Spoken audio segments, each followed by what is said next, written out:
मनुष्य की बुद्धि के सत्र का काम नहीं है इंटरनेट लगाना, टीवी चैनल बनाना। ये अभी 10 वर्ष से क्यों हुए, 15 वर्ष से पहले ना थी ये कभी। केवल आपके ऊपर रहम किया दाता ने, वो समर्थ शक्ति है, उन्होंने इस समय ये काम करना ही करना था।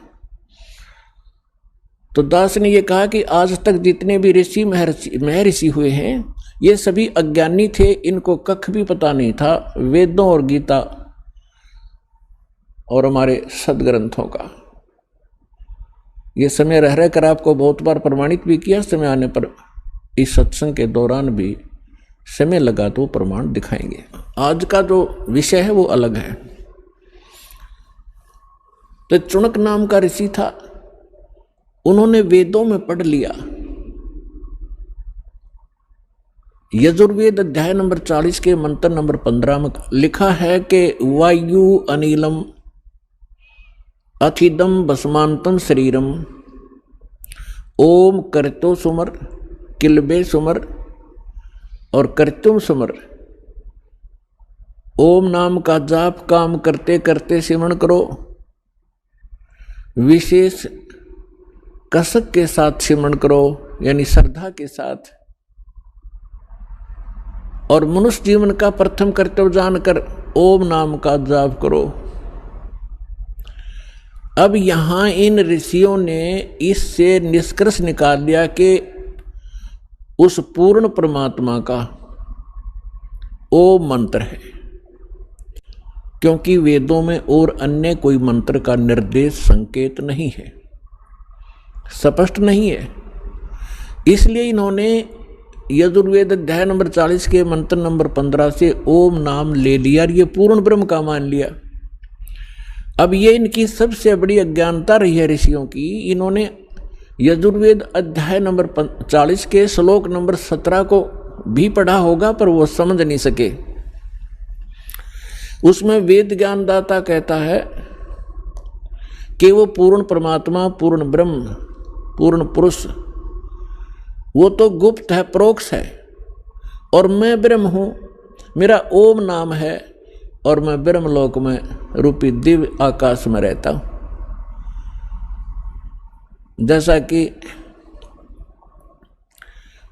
जैसे आसी के अंदर, ये शहर है आसी, वहां पर बोर्ड लगा हुआ है कि बरवाला 30 किलोमीटर। अब कोई अनजान व्यक्ति ये समझ बैठे कि इस बोर्ड पे लिखा बरवाला और वहीं बैठ जा थैला धर के कि आ गया बरवाला, उस पे लिखा है वो बरवाला तो आगे 30 किलोमीटर है। तो इसी प्रकार इन ऋषियों ने यजुर्वेद अध्याय नंबर 40 के मंत्र नंबर 15 से ये मान लिया कि ये पूर्ण परमात्मा का है, लेकिन उन्होंने आगे नहीं देखा कि 30 किलोमीटर और भी लिख रखा है, वो तो आगे है, वो तो हांसी तहसील है, हांसी शहर है। तो उसमें यजुर्वेद अध्याय नंबर 40 के श्लोक नंबर मंत्र नंबर 17 में स्पष्ट किया हुआ है कि वो परमात्मा तो गुप्त है और मैं ब्रह्म हूं, मेरा ओम नाम है, मैं ब्रह्मलोक में रहता हूं। और यजुर्वेद अध्याय नंबर 40 के श्लोक नंबर 10 में स्पष्ट किया हुआ है, वेद ज्ञानदाता कहता है कि कोई परमात्मा को शंभुहात बोलता है, शंभुहात माने जन्म लेता है श्री राम और श्री कृष्ण के रूप में, और कोई असंभुहात कहते हैं कि वो कभी जन्म ही नहीं लेता, अजन्मा है, अदृश्य है, निराकार है, वो कभी जन्मता ही नहीं। उसमें स्पष्ट किया है कि वो परमात्मा जन्म लेता है या नहीं लेता है, किस स्वरूप में है, कैसा है, कैसे मिलता है, उसकी जानकारी तत्वदर्शी संत बताते हैं, उनसे सुनो। तो क्या ये इन्होंने संस्कृत तो पढ़ी थी ऋषियों ने, ये नहीं देखा कि वो फिर कोई और इनसे भी अलग कोई संत है, वो और ज्ञान है। श्रीमद् भगवद गीता अध्याय नंबर 4 के श्लोक नंबर 32 में स्पष्ट किया हुआ है कि अर्जुन, जो मैंने अभी अध्याय नंबर 4 के श्लोक 25 से लेकर 31 तक जो भी साधनाएं, जैसा भी कोई कर रहा है, कोई योग साधना करता है, कोई देवताओं की पूजा करता है, कोई स्वाध्याय ही करता है, जैसे गीता का पाठ कर लिया, वेदों का कोई मंत्र जाप कर लिया, ये सब अपनी अपनी साधनाओं को पापनाशक जानते हैं। लेकिन चौथे अध्याय के 32वें श्लोक में कहा है कि इन यज्ञों की जानकारी, यज्ञ माने धार्मिक अनुष्ठानों की, सच्ची भक्ति की जानकारी सच्चिदानंद घन ब्रह्म ने अपने मुख कमल से बोली है। वो वाणी उसके अंदर विस्तार के साथ कही गई है, वो तत्व ज्ञान है। यहां इन अनुवादकर्ताओं ने, गीता अनुवादकों ने एक बहुत भारी भूल कर रखी है। गीता अध्याय नंबर 4 के श्लोक नंबर 32 में एक ब्रह्मणे मुखे शब्द है। यहां इन्होंने ब्रह्मणे का अर्थ कर दिया वेद की वाणी, ब्रह्मणे मुखे। वेद की वाणी तो गीता ज्ञानदाता वेदों वाला सारांश तो बोल ही रहा है, वेद की वाणी कहाँ रही? और वेद खुद कहते हैं उसमें वो कोई और संत है और ही ज्ञान बतावेगा, उससे सुनो। तो उसमें बताया है कि वो ब्रह्मणे मुखे का अर्थ है, ब्रह्मणे माने सच्चिदानंद घन ब्रह्म, यानी परम अक्षर ब्रह्म, पूर्ण परमात्मा इस धरती पर आते हैं अपने मुख कमल से। स्वयं ही वो यथार्थ ज्ञान अपने द्वारा रची हुई सृष्टि को सही सही बताते हैं, और यथार्थ साधना धार्मिक अनुष्ठानों की जानकारी भी वो स्वयं ही बताते हैं, बोल बोल के सुनाते हैं। वो सच्चिदानंद घन ब्रह्म की वाणी कहलाती है, वो तत्व ज्ञान है। इब गीता अध्याय नंबर 17 के श्लोक नंबर 23 में भी यो ब्रह्मणे शब्द है। वहां इन अनुवादकों की बुद्धि विचलित नहीं हुई, वहां अर्थ ठीक कर दिया। ओम तत्सत इति निर्देश ब्रह्मणे त्रिविध समर्थ ब्राह्मणा तेन वेदा च यगा विहिता पुरा। उसमें ये ब्रह्मणे शब्द है, वहां इन्होंने सही अर्थ किया है। ब्रह्मणे माने सच्चिदानंद घन ब्रह्म, यानी पूर्ण परमात्मा, परम अक्षर ब्रह्म की साधना का, उसकी प्राप्ति के लिए 3 मंत्र के जाप का निर्देश है। ओम तो ये ब्रह्म का, सरपुरुष का, और तत् ये सांकेतिक है, और सत्य भी कोड वर्ड है। तत् जो है ये अक्षर पुरुष का है, और सत्य जो गुप्त है वो परम अक्षर ब्रह्म सच्चिदानंद घन ब्रह्म का मंत्र है। इन तीनों के मंत्र के जाप से उस परम अक्षर ब्रह्म की प्राप्ति होती है। तो जो दास आपको बताने जा रहा था कि आप कितने पुण्यकर्मी प्राणी हैं और कितने पूर्व जन्म के शुभ संस्कारों से युक्त हैं, जो आप सतलोक आश्रम बरवाला जिला हिसार हरियाणा में पहुंचे, उसके लिए ये सब भूमिका बता रहा हूं आपको। इतना प्रमाण दे करके आपकी बुद्धि सेट होएगी कि सचमुच हमारा कोई सौभाग्य ही उदय हुआ है, शुभ कर्म ही हमारे साथ है जो ऐसे पवित्र स्थल पर लाया है। अब गीता अध्याय नंबर 4 के श्लोक नंबर 32 में तो स्पष्ट कर दिया कि उस सच्चिदानंद घन ब्रह्म ने अपने मुख कमल से जो ज्ञान दिया वो यथार्थ ज्ञान है, उसको तत्व ज्ञान कहते हैं। चौथे अध्याय के 34वें श्लोक में कहा कि उस तत्व ज्ञान को तू तत्वदर्शी संतों के पास जाकर समझ। जो परमात्मा आकर ज्ञान देता है वो मुझे ज्ञान नहीं, कौन कहता? गीता ज्ञान दाता श्री ब्रह्मा, श्री विष्णु, श्री शिव जी के पूज्य पिताजी।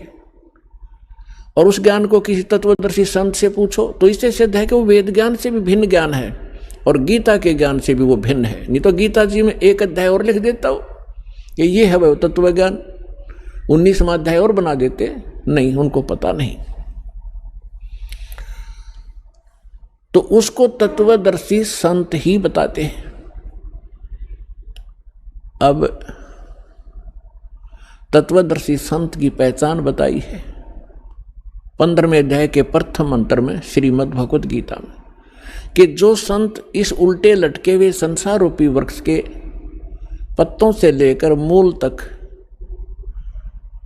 विस्तार से बताता है, भिन्न भिन्न बताएगा, स वेदवित, वो तत्वदर्शी संत है।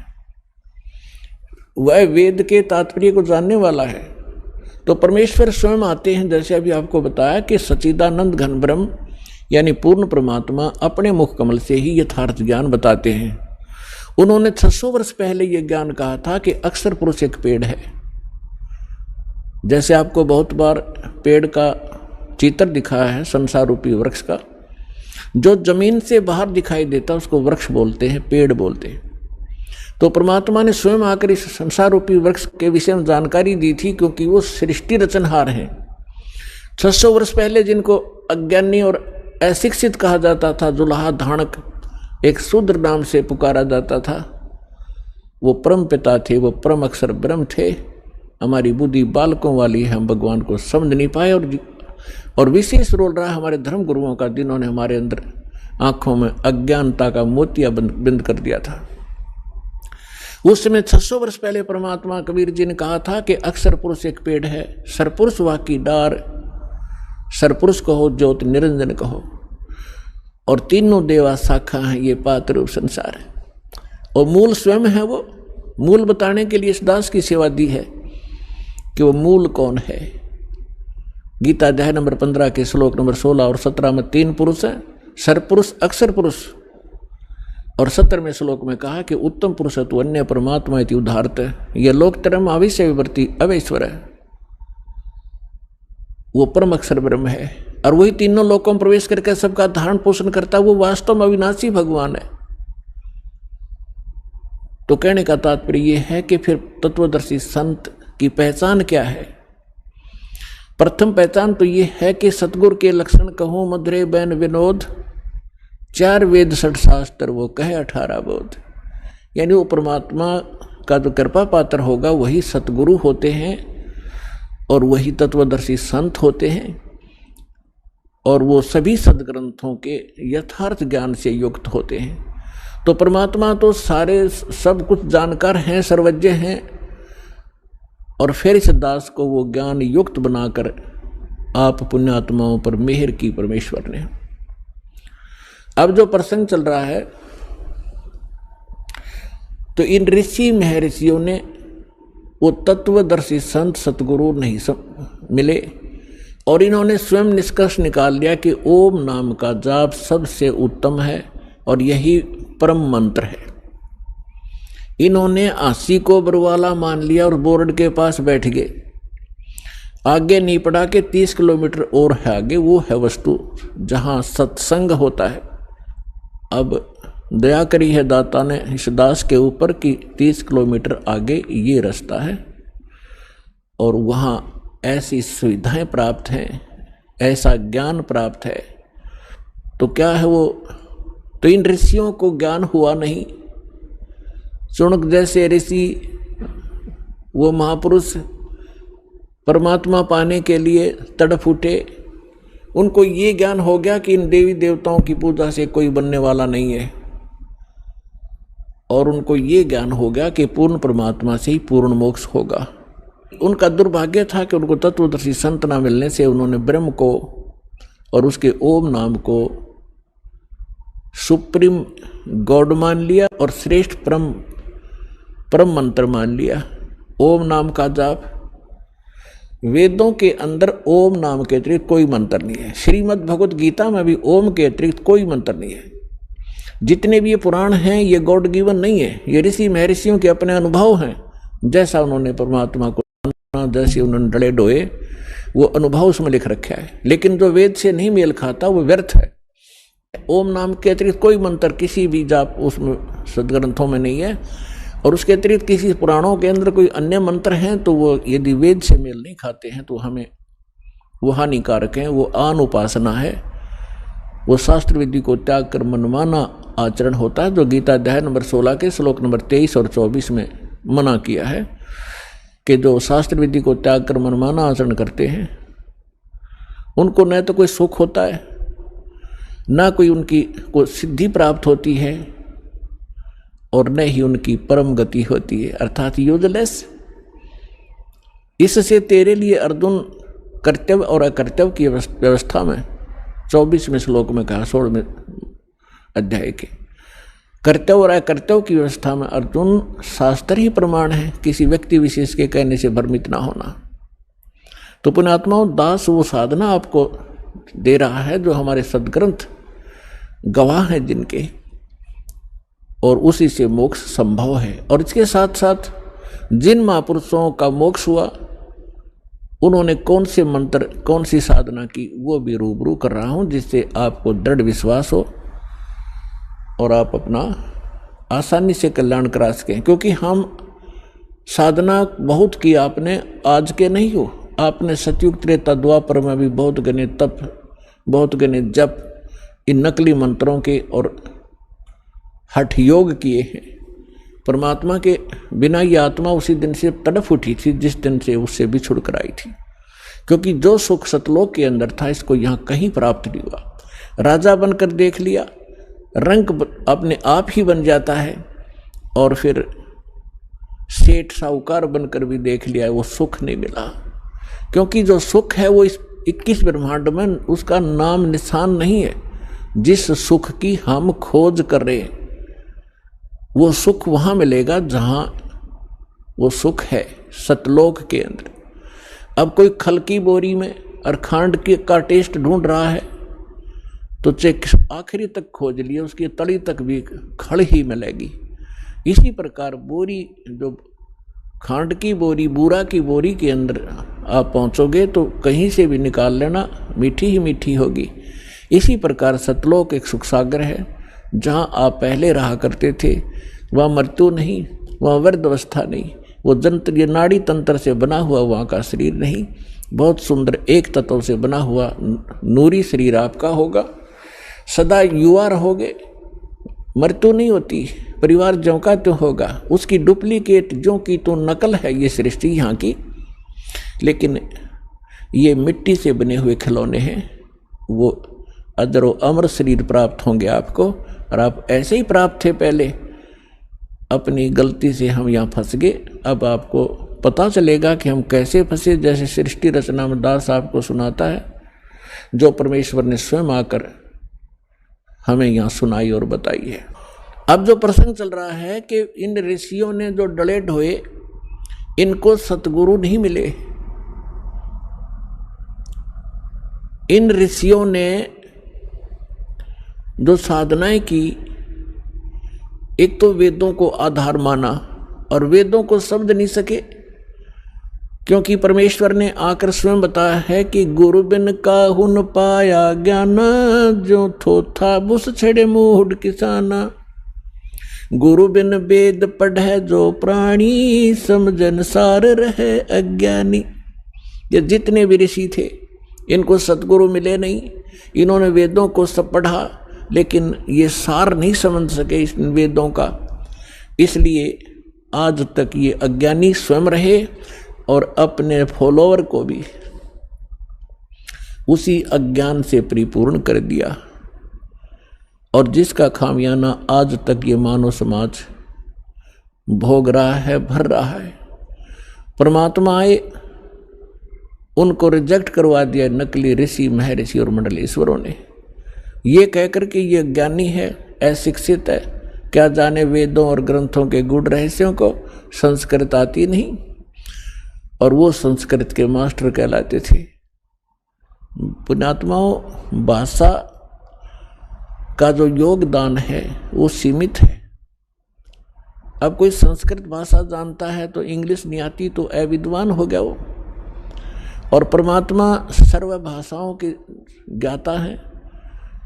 वो चींटी और जितने भी पशु पक्षियों की भाषा भी समझते हैं, मनुष्यों की तो भाषा बात छोड़ो। तो उन्होंने जो ज्ञान दिया था वो हमें स्वीकार्य नहीं होने दिया गया, और वही ज्ञान दया करके परमात्मा लिखवा गए अपनी प्यारी आत्मा धर्मदास जी से।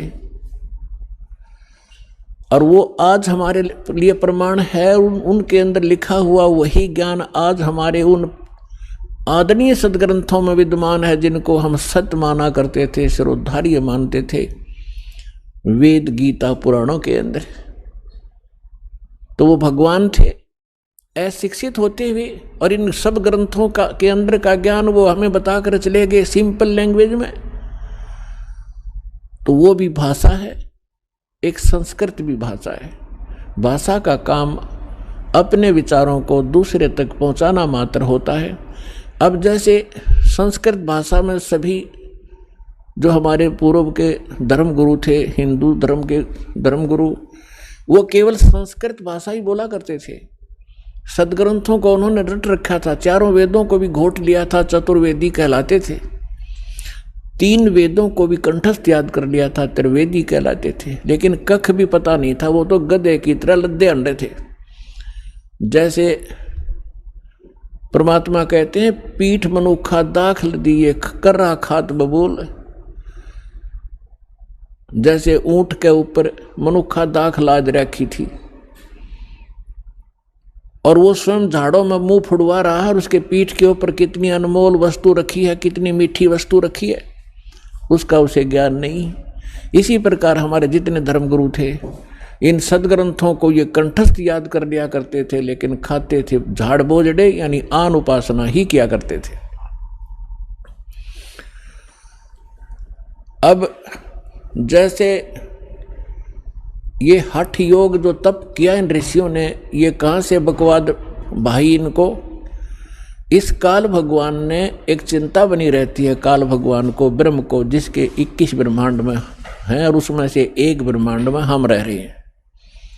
उसको ये चिंता बनी रहती है कि यदि इन प्राणियों को यथार्थ ज्ञान हो गया उस परम पिता का, ये सभी भाग जाएंगे, तेरा लोक उजड़ जाएगा। इसलिए इसका भरसक प्रयत्न रहता है कि इनको मिसगाइड रखूं और कोरी बकवाद बरवा दूं। साधना करने की इच्छा हो तो गलत करें, शास्त्र विरुद्ध करें, और नहीं फिर जैसे ऋषि महर्षि घर से निकले साधक निकलते हैं, जो साधना वो कर रहे होते हैं, उनसे कुछ होना जाना तो उनसे होता नहीं। 1-2 वर्ष के बाद फिर उनमें कोई ऐब जरूर होता है, कोई सुल्फा पीने लग जाता है, कोई भांग पी कर टाइम पास करता है तो कुब्द में लग जाते हैं, कोई सिद्धियां प्राप्त कर लेते हैं, फिर एक दूसरे पर प्रभुता फैलाकर जनता में वो प्रशंसा के पात्र बनकर अपना जीवन नाश कर जाते हैं। तो पुण्यात्माओं, इस तत्व ज्ञान से पता चलेगा कौन कितने पानी में और कौन सी साधना सही, कौन सी गलत। जैसे जब ब्रह्मा जी कमल के फूल पर विराजमान थे और उस समय वो कहते हैं कि मुझे नहीं मालूम मैं कहां से उत्पन्न हो गया, इस कमल के फूल पर मैं कहां से आ गया और कौन मेरा जनक है। तो फिर वो ऐसा विचार कर रहा था, उसी समय इस काल भगवान ने, इनके पिता ने आकाशवाणी कर दी कि तप करो, तप करो। ब्रह्मा जी कहते हैं, मुझे आकाशवाणी सुनाई दी कि तप करो। मैंने 1000 वर्ष तक तप किया। ये तप करवाकर सिद्धियां प्राप्त करवा लेता है, और जैसे बैटरी चार्ज कर ली तप करके, और फिर आगे फिर दूसरी बार फिर 1000 वर्ष जब तप कर लिया ब्रह्मा जी ने, फिर दूसरी आकाशवाणी कर दी कि सृष्टि करो। सूक्ष्म वेद में कहा है कि तपो तपो कर वाक्य सुनाया, लोक रचो बल मेरी माया। पहले तो कहा तप करो, तप करो। जब तप कर लिया, जब कहा कि सृष्टि रचो, तो ब्रह्मा जी ने उस आकाशवाणी जो काल ब्रह्म की थी उसको पूर्ण परमात्मा की मान ली, क्योंकि इनको पता था नहीं कख भी कौन भगवान है, कैसा है। आज तक इनको परमात्मा का कोई साक्षात्कार नहीं हो लिया है। वेदों से तो ओम नाम ले लिया इन्होंने, और ब्रह्मा जी ही इस सृष्टि के अंदर, काल सृष्टि में सबसे बड़े विद्वान माने जाते हैं, और उन्हीं को वेदों का ज्ञाता माना जाता है। अब अन्य जिस भी ऋषि को, मनु को या वासिष्ठ को, जिसको भी उस ब्रह्मा जी ने जैसा ज्ञान दिया, तो उसमें से एक तप भी साथ जोड़ दिया सभी ने कि ब्रह्मा जी को आकाशवाणी हुई थी कि तप करो। ये तप ले लिया चुनक ऋषि ने ब्रह्मा जी का मौखिक। तब तक तो वेद प्राप्त भी नहीं हुए थे। उसके बाद फिर सागर मंथन हुआ था जब चारों वेद प्राप्त हुए थे। वैसे कंप्लीट जो वेद थे ये 5 थे। इस काल भगवान को 5 परमात्मा ने वहाँ से फैक्स कर दिए थे इसके अंतःकरण में। फिर इसके श्वासों के द्वारा ये बाहर निकले थे सागर के ऊपर, और सुसज्जित बहुत सुंदर थालियों के अंदर आए थे। तो इस ज्योत निरंजन ने वो 4 पढ़े, 5 पढ़े इसने। तो 5वें जो वेद था उसके अंदर उस परमात्मा का विशेष ज्ञान था। तो इसको चिंता बन गई कि उस परमात्मा की इस प्रकार जानकारी प्राणियों को होगी, ये सब भाग जाएंगे। उसने 5वां वेद छुपा दिया और 4 वेद अपने पुत्र ब्रह्मा को दे दिए, सागर मंथन के समय अपनी श्वासों से छोड़ दिए, और 5वां गुप्त कर लिया। उसकी अक्षति पूर्ति करने के लिए स्वयं परमेश्वर को आना पड़ता है, उस 5वें वेद को, तत्व ज्ञान को बताने के लिए। तो जो दास आज कंसेप्ट क्लियर करने जा रहा है कि आपको वो स्थान मिला, आपको तत्व ज्ञान मिला, तो आप कितने शुभ संस्कारी प्राणी हो। सभी बहन भाई, बुजुर्ग, बेटी, माई बाई, सभी जो यहाँ पहुँचे, चाहे कोई दुख में आ रहा है, चाहे कोई ज्ञान समझ के आया है, या किसी भाई बहन के कहने से इस पवित्र स्थल पर पहुँचा है, तो यहाँ आने के बाद अपने आप इस रंग में रंग ही जाता है 1-2 बार सत्संग सुनने के बाद। आज सब बुद्धिमान समाज है, तो जो प्रसंग चल रहा है हम उसी पर आते हैं। तो इन्होंने ब्रह्मा जी से प्राप्त उस ज्ञान के आधार से चुनक ऋषि ने तप सेलेक्ट कर लिया, और वेदों से ओम मंत्र, तो गीता अध्याय नंबर 7 के श्लोक नंबर 18 में कहा है कि ये ज्ञानी आत्मा हैं तो उदार मीन समर्पित हैं परमात्मा के लिए। हजारों वर्षों तक तप किए, साधनाएं की, सूख कर काटा हो गए, प्रवाह नहीं की, चाहे जान भी जाओ परंतु परमात्मा मिले मोक्ष हो। लेकिन किक्कर बबूल का बीज बो के और आम की आस करना महामूर्खता होती है। इसी प्रकार इन ऋषि महर्षियों ने ओम नाम का जाप ये बबूल का बीज बोया, हठ योग करना भी ये बबूल का बीज है। इसकी साधना करके ये पूर्ण मोक्ष की आशा में बैठे, हजारों वर्षों तक चुनक ऋषि साधना करते रहे। गीता अध्याय नंबर 11 के श्लोक नंबर 32 में गीता ज्ञानदाता कहता है कि अर्जुन मैं काल हूँ, और सब लोगों को अक्षय करने के लिए, इनका नाश करने के लिए अब मैं प्रवृत्त हुआ हूँ।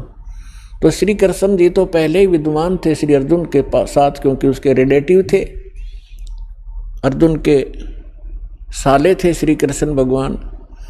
और वो श्री कृष्ण नहीं, उसमें वो काल बोल रहा था, जब कहता ये देख मेरा ये वास्तविक स्वरूप है और मैं काल हूँ, 1000 भुजा है उसके।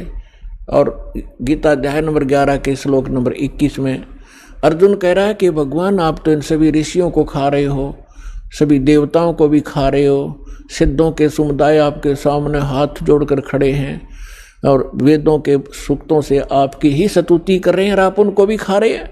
तो गीता अध्याय नंबर 11 के श्लोक नंबर 32 में गीता ज्ञानदाता कहता है कि मैं तो काल हूँ भाई, और इन सबको खाने के लिए अब प्रवृत्त हुआ हूँ। तो गीता अध्याय नंबर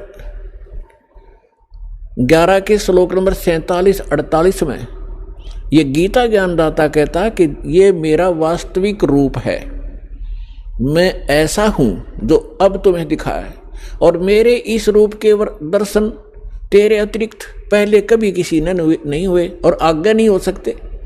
मैं ना किसी जप से, ना तप से, ना किसी क्रिया से, और ना किसी वेदों में वर्णित विधि से मेरी प्राप्ति नहीं हो सकती। ब्रह्मा जी ने 4 युग तक साधना की, नहीं मिला, आखिर में आकर अपनी माँ को झूठ बोल दी कि मुझे प्राप्त हुआ, क्योंकि वेद उसने पढ़े थे और वेदों में परमात्मा साकार है। तो श्रीमद् देवी भागवत के अंदर ब्रह्मा जी खुद कहते हैं अपनी माता दुर्गा को कि माता जी अनुभव कुछ और बोलता है और वेद कुछ और बताते हैं, इनमें बहुत ही द्वितीयवाद है, इसका कारण क्या है। तो दुर्गा को उस काल ने धमका रखा है कि खबरदार जब मेरी किसी को भी तूने जानकारी दे दी, मैं गुप्त रहूँगा और मेरा भेद किसी को नहीं बता देगी। तो उसके डर से देवी उसको गोलमोल कर देती है कि मैं ही सब कुछ हूँ, मैं ही ब्रह्म हूँ, मैं ही सब कुछ हूँ, ऐसे गोलमोल कर देती है। फिर भी ब्रह्मा जी कहते हैं कि अनुभव कहता है, अनुभव हम करते हैं तो मिल नहीं रहा, और वेद बताते हो साकार है, एक स्थान पर बैठा है। तो ये दोगला सा ज्ञान है माता। तो कहने का भाव ये है कि गीता ज्ञानदाता कहता है कि मैं ना वेदों वर्णित विधि से, ना किसी जप से, ना तप से, ना किसी क्रियाओं से कभी नहीं प्राप्त हो सकता। तो इसलिए गीता अध्याय नंबर 7 के श्लोक नंबर 24 और 25 में ये खुद कहता है कि मैं अव्यक्त हूं, अपनी योग माया से छुपा रहता हूं। ये मेरा अनुत्तम विधान है, अटल विधान है। अनुत्तम तो इसलिए जब माता पिता है और बच्चों से भी गुप्त है तो कोई न कोई दोष है उसके अंदर, वो अच्छा आदमी नहीं है। इसको श्राप लगा हुआ है। 1 लाख मानव शरीरधारी प्राणियों का आहार करता है, जिस कारण से छुपा बैठा है। कहीं पता लग गया तो एक भी नहीं तेरी पूजा करेगा, तेरे इन सब देवी देवताओं को भी भूल जाएंगे। इसलिए गुप्त रहता है ना अपने देवी देवताओं को, इन सबको, किसी को, पुत्रों को भी इसने भेद नहीं बता रखा। ये स्वयं स्पष्ट कर रहा है गीता अध्याय नंबर 7 के श्लोक नंबर 24 और 25 में कि मैं ये अबुध है, ये जो जन समुदाय सामने खड़ा है, ये मुझ अव्यक्तम माम अव्यक्तम व्यक्तिम आपनम मनन्ते अबुध। ये मूर्ख मुझ अव्यक्त को और कृष्ण रूप में, व्यक्ति रूप में आया हुआ मान रहे होंगे। मैं कृष्ण नहीं हूं, आई एम नॉट कृष्ण। मैं अपनी योग माया से छुपा रहता हूं, मैं कभी किसी के समक्ष नहीं आता। गीता अध्याय नंबर 4 के श्लोक नंबर 5 और 9 में ये स्पष्ट कहता है कि अर्जुन, तेरे और मेरे बहुत जन्म हो चुके, तू नहीं जानता, मैं जानता हूं। और मेरे जन्म और कर्म अद्वितीय हैं, अलौकिक हैं। तो इसके कर्म ऐसे हैं कि ये सामने नहीं आता और किसी में प्रवेश करके प्रेत की तरह जो क्रिया करवानी है वो कर देता है, करा जाता है। तो ये कहता है, तो इन ब्रह्मा विष्णु महेश ने साधनाएं की, परमात्मा मिला नहीं। इन्होंने निराकार विधान बना दिया कि परमात्मा निराकार है। तो इसी प्रकार जो प्रसंग चल रहा है हम उसी पर आते हैं। इस चाणक्य ऋषि ने वो साधनाएं प्रारंभ की जो सभी ऋषि पहले से ही डले ढो रहे थे। उससे वो परमात्मा तो मिलना है ही नहीं, ये एटम बम बन जाते हैं, एटम बम। अगस्त ऋषि ने सारे जीवन में डले ढोके एक सिद्धि प्राप्त कर ली, सब सागर पीण की। बता, सारे जीवन को नाश करके उसने एक ये प्राप्त किया कि सब सागर पी लिया। अब इस तत्व ज्ञान के अंदर परमात्मा ने क्या बताया है, अब आपको उस परमात्मा का दिया हुआ कुछ ज्ञान बीच में सुनाएंगे, क्योंकि आप एक विद्यार्थी हैं और पूरे वर्ष में एक ये पूरा कोर्स दास ने आपका करवाना होता है। 3 दिन का सत्संग इसीलिए रखा है कि प्रत्येक सत्संग में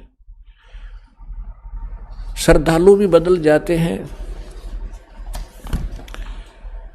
और श्रोता भी जो लगातार सुन रहे हो तो अच्छी बात है। इसलिए धीरे धीरे सारे ही ज्ञान के ऊपर विवेचन किया जाता है। अब जैसे ये सिद्धियां क्या है, ये जीवन नाशक इस प्राणी की सबसे बड़ी दुश्मन है। इससे प्रभुता आ जाती है और अपनी ही, जैसे पहले बैटरी चार्ज करी फिर वह खत्म कर दी, रह गया जैसे का तैसा। जैसे इन सिद्धियों को परमात्मा ने ऐसा बताया है कि जैसे आप देखते हो वर्षा के मौसम में अन्य चींटियां होती हैं बगैर पंखों की होती हैं, और उन्हीं चींटियों के बिलों से कुछ पंखों वाली चींटियां निकलती हैं और वो उनके अंदर परमात्मा होती हैं, क्योंकि वो उड़ नहीं सकती दूसरी चींटियां और वो उड़ जाती हैं आकाश में। तो वो यूँ सोचे हैं कि ये तो भगवान से मिल ली, क्योंकि ये तो उड़ जाती हैं आकाश में। और वो आकाश में जैसे आजकल आप देखते हो मौसम वर्षा का है तो चींटियां निकलती हैं पंखों वाली कीड़ियां, और कहाँ जाती हैं, या तो दीपक पर जाकर जल कर मर जाएंगी, या फिर बल्लभ के चारों तरफ घूमती रहेंगी। थोड़ी सी देर में उनकी पंख टूट जाएंगी, कट कर नीचे पड़ जाएंगी और वो चिट्टी की चिट्टी रह जाएंगी। इसी प्रकार ये जो साधना करते हैं, गलत साधना करते हैं, शास्त्र विधि को त्याग कर जो मनमाना हठ योग आदि करते हैं, अन्य जाप मंत्र अनुष्ठान करते हैं, उनसे उनमें सिद्धियां आ जाती हैं। और आम मानव से वो जैसे आकाश में उड़ जाना, जल के ऊपर ऐसे चलना जैसे थल पर चलते हैं, सब समुद्रों को पी लेना, इस तरह के जो ये कलाबाजी इनमें आ जाती है, तो आम मनुष्य तैनो सोचे न भगवान मिल गया। अब परमात्मा कहते हैं डंब करें डूंगर चढ़ेंगे अंत झिन्नी झूले, जग जाने बंदगी करेंगे बोवें सूल बबूले। अब परमात्मा कहते हैं कि हमारी इस साधना से जो हम आपको प्रदान करेंगे, इससे आपको 24 सिद्धियां आ जाएंगी। यहाँ की तो 8 सिद्धि हैं और उन्हीं के अंदर ये लटपट होकर अपना जीवन नाश कर जाते हैं। परमात्मा कहते हैं जो साधना हम आपको बताने जा रहे हैं, इससे आपको 24 सिद्धियां प्राप्त हो जाएंगी, लेकिन एक भी प्रयोग मत कर लेना, नहीं तुम्हारे लिए विष का काम करेंगी। अपने आत्मा सिद्धि का अर्थ होता साधना की सफलता। हम इन सिद्धियों जो हमारे अंदर आएंगी, हम इसको डिपॉजिट रखेंगे, एक पावर बनेगी। और जो अन्य मंत्र हम आपको दे रहे हैं, उससे आपकी आत्मा इतनी चार्ज होगी, इन्हीं के सहारे, इनकी भक्ति की शक्ति से हम सतलोक जाएंगे। यदि हमने यहाँ खराब कर दी तो हम आगे जा नहीं सकते, हमारी सारी पूंजी नष्ट हो जाती है। तो क्या बताते हैं, शब्द महल में सिद्ध 24, अंश बिछोड़े विश्वे 20। कहते हैं हमारे जो मंत्र में, शब्द में 24 सिद्धियां आ जाएंगी आपके, और यदि आपने इनका प्रयोग कर लिया, आपकी वाह वाह हो जाएगी। किसी का झाड़ा ला दोगे वो ठीक हो जाएगा, आपकी भक्ति नष्ट हो जाएगी। या आप देखते हो पुराने किसी नगर में कोई किसी चीज़ का झाड़ा लगाता है, उनका दादा लाई है कि वो दूसरा लगाना शुरू कर देता है। ये पूर्व जन्म के पुण्यकर्मी प्राणी थे और पहले भी इन्होंने ऐसे बैठा लिया, दोबारा थोड़ी बहुत पूंजी बची थी, वही झाड़े ला कर नाश कर जाएंगे। तो इसलिए हमने चौकस होना है, थोड़ा बुद्धि से काम लेना है। झाड़ा लाने से बात नहीं बनेगी, उसको अपना इस परमात्मा से जोड़े, वो भी अपना धन इकट्ठा करे, राप भी करो। क्या बताते हैं, शब्द महल में सिद्धि 24, अंश बिछोड़े विश्वे 20। एक सिद्धि सुर देव मिलावे, एक सिद्धि मन वृत्ति बतावे। एक सिद्धि होवे पवन स्वरूपी, एक सिद्धि होवे अनुरूपी। एक सिद्धि निस्वासर जागे, एक सिद्धि सेवक हो आगे। एक सिद्धि स्वर्गापुर धावे, एक सिद्धि जो सब घट छावे। एक सिद्धि सब सागर पीवे, एक सिद्धि जो बहुजुग जीवे। एक सिद्धि जो उड़े आकाशा, एक सिद्धि परलोक के वासा। एक सिद्धि कष्ट तन जारा, एक सिद्धि तन हंस निहारा। एक सिद्धि जल डूब न जाई, एक सिद्धि जल पैर न लाई। एक सिद्धि बहु चोले धारे, एक सिद्धि नीत तो विचारे। एक सिद्धि पांचों तत् नीरम, एक सिद्धि जो बजर शरीरम। एक सिद्धि पीवे नहीं खाई, एक सिद्धि जो गुप्त छिपाई। एक सिद्धि ब्रह्मंड चलावे, एक सिद्धि जो सब नाद मिलावे। एता खेल खिलारी खेले, सो हम हंसा प्रगट बेले।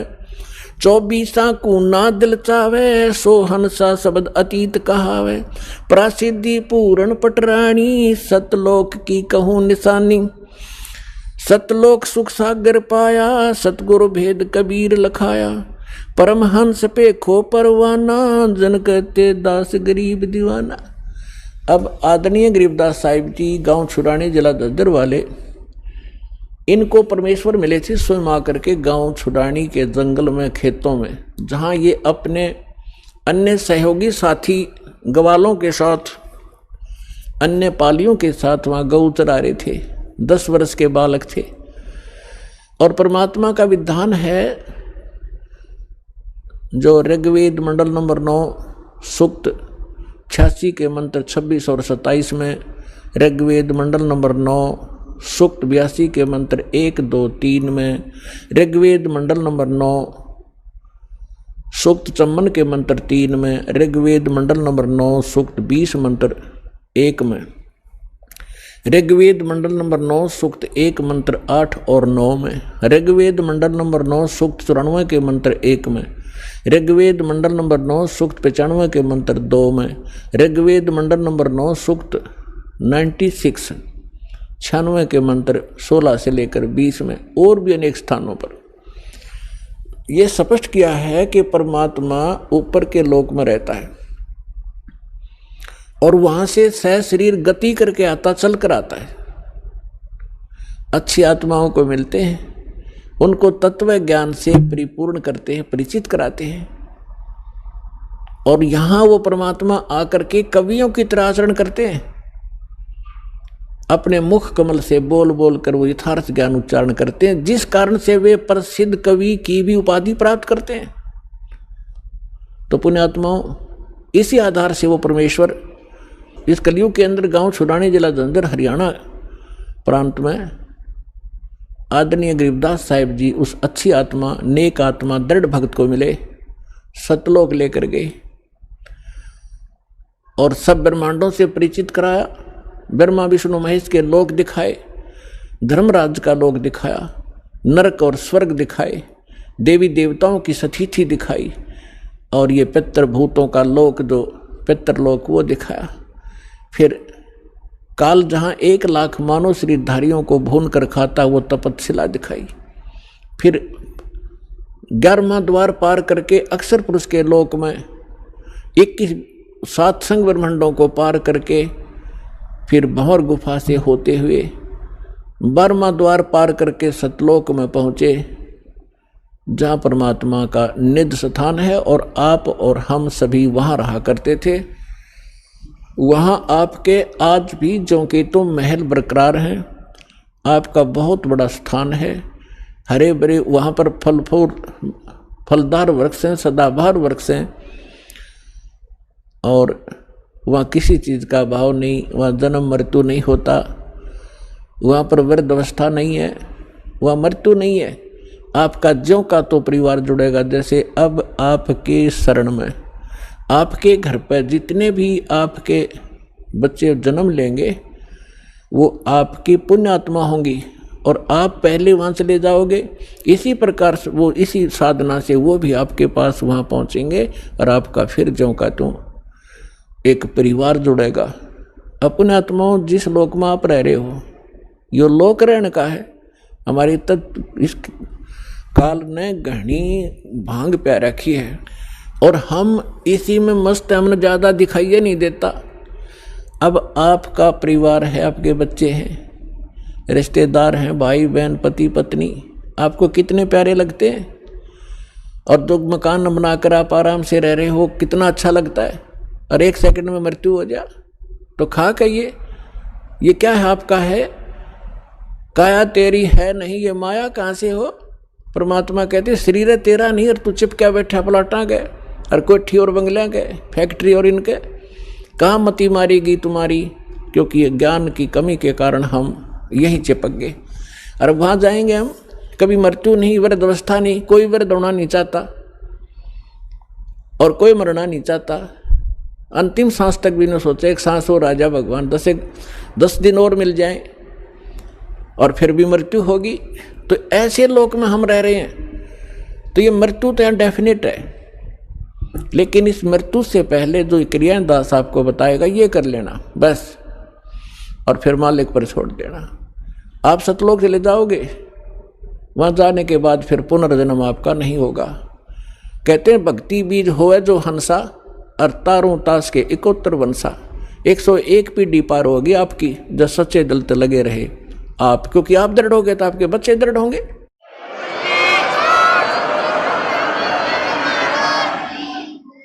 तो गरीबदास साहिब जी को परमात्मा मिले,